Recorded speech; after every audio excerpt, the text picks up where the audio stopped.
अभी तक हमने देखा कि हमने एक फॉर्म बनाया और उसमें हमने employee number, employee name, employee age के लेबल्स बनाए, टेक्स्ट बॉक्स बनाए, इंसर्ट का यहाँ पर एक बटन दिया और इंसर्ट के पीछे कोडिंग की। और वो कोडिंग इस तरीके से की कि हमारा जो डेटाबेस है EMP, जिसके टेबल है माय टैब, उसमें हम यहाँ पर डेटा इंसर्ट कर सकें। हम चाहते हैं कि EMP NO, EMP नेम और EMP एज में ही डेटा जाए, उसके लिए हमने यहाँ पर कोडिंग कर रखी है। इस कोडिंग को अगर हम पिछले वीडियो से कंपेयर करें तो सिमिलर पॉइंट पे हैं हम अभी। और जब हम इसे चलाएंगे तो ध्यान दीजिएगा कि यहाँ पर पिछली बार हमने इतना ही दिया था। आप बस इसको ध्यान रखें कि हमको यहाँ का टेक्स्ट लेना है, तो हमने टेक्स्ट ले लिया। तीनों में ऐसे ही कर देंगे क्योंकि कॉपी पेस्ट किया था, इसलिए ये 3 चीजें नहीं आई थी, ये हो गया। अब हम जब इसे चलाएंगे तो आप देखेंगे क्योंकि कुछ एरर्स आएंगी, वो एरर्स हम दूर करेंगे। क्योंकि जब आप MySQL से कनेक्टिविटी VC++ का या लॉगिन पासवर्ड वाला वीडियो देखेंगे तो आपको समझ में आएगा कि इसमें प्रॉब्लम क्या है। बेसिकली कोडिंग की कोई भी दिक्कत नहीं है। हम इंसर्ट पे जाएंगे, प्रॉपर्टीज पे जाएंगे, हमें यहाँ पर जाके जो कॉमन प्रॉपर्टीज में ऐड न्यू रेफरेंस करना पड़ेगा MySQL का डेटा यहाँ पर जोड़ना पड़ेगा। ऐसे करके ओके कर दिया, यहाँ पर ओके हो गया। इसी तरीके से जो यहाँ पर हमारा नेम स्पेस है, यहाँ पर हमको एक और चीज जोड़नी पड़ेगी जो है using name space MySQL :data :MySQL client. अब हमारा जो है प्रोग्राम बिल्कुल तैयार है जिससे हम डेटा एंटर कर सकें।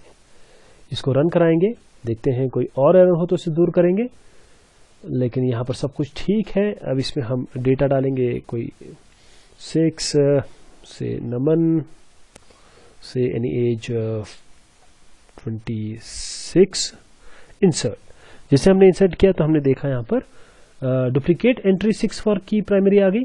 उसका कारण ये है कि अगर आप कोई और डेटा इसमें ऑलरेडी है तो वो काम नहीं करेगा।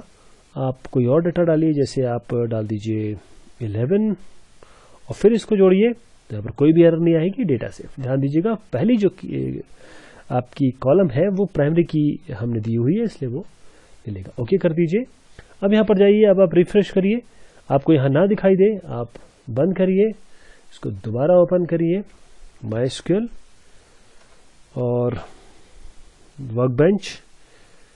आप देखेंगे कि आपका जो डेटा है वो आपको वहां दिखाई देगा 11 नमन 26।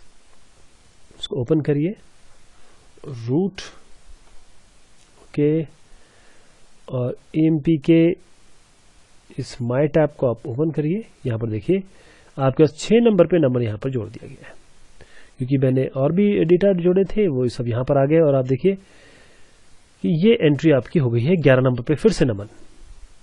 6 पे ऑलरेडी नमन मैंने एंटर किया हुआ था, इसलिए 11 पे नमन आ गया, क्योंकि 6 और 11 ये प्राइमरी की अलग अलग है। तो ये तरीका हुआ आपके डेटाबेस में डेटा को एंटर करने का। फिर से एक थोड़ा सा बैक ट्रैक में कर लेता हूं। सबसे पहले हमने किया क्या, इसको बंद किया जाए। अच्छा रहता है कि आप हमेशा एक एग्जिट बटन बनाएं। तो हमने एक फॉर्म लिया, फॉर्म में हमने 3 लेबल्स लिए, 3 टेक्स्ट बॉक्स लिए, 3 टेक्स्ट बॉक्स के अलग अलग नाम दिए और फिर इंसर्ट कर लिया। इस इंसर्ट के पीछे हमने कोड लिखा, पहले कनेक्शन स्ट्रिंग जो आपके डेटाबेस को कनेक्ट करेगी, फिर आपने यहाँ पर इंसर्ट इनटू वैल्यूज किया। देखिए इंसर्ट इनटू जो आपका डेटाबेस है उसका टेबल है, उसके अंदर 3 फील्ड्स हैं, EMP NO, EMP name, EMP age. उसके अंदर जो भी 3 टेक्स्ट फील्ड हमने बनाई थी ये वाली, उन तीनों के नाम यहाँ पर दिए हैं। देखिए तीनों के नाम जो भी टेक्स्ट में आएंगे, और उस डेटाबेस में जोड़ने के लिए आपने एक रीडर चलाया। इस सबसे पहले ट्राई कैच ब्लॉक में आपने कनेक्शन स्थापित किया, फिर क्वेरी चला दी और फाइनली यूजर को दिखा दिया डेटा सेव। उसके लिए हम यहाँ पर जब भी हम MySQL से कनेक्टिविटी करेंगे, आपको यहाँ पर एक MySQL क्लाइंट चाहिए और यहाँ पर आप इसमें MySQL.data इंपोर्ट करेंगे। बहुत शुक्रिया, बहुत धन्यवाद आप सभी लोगों का।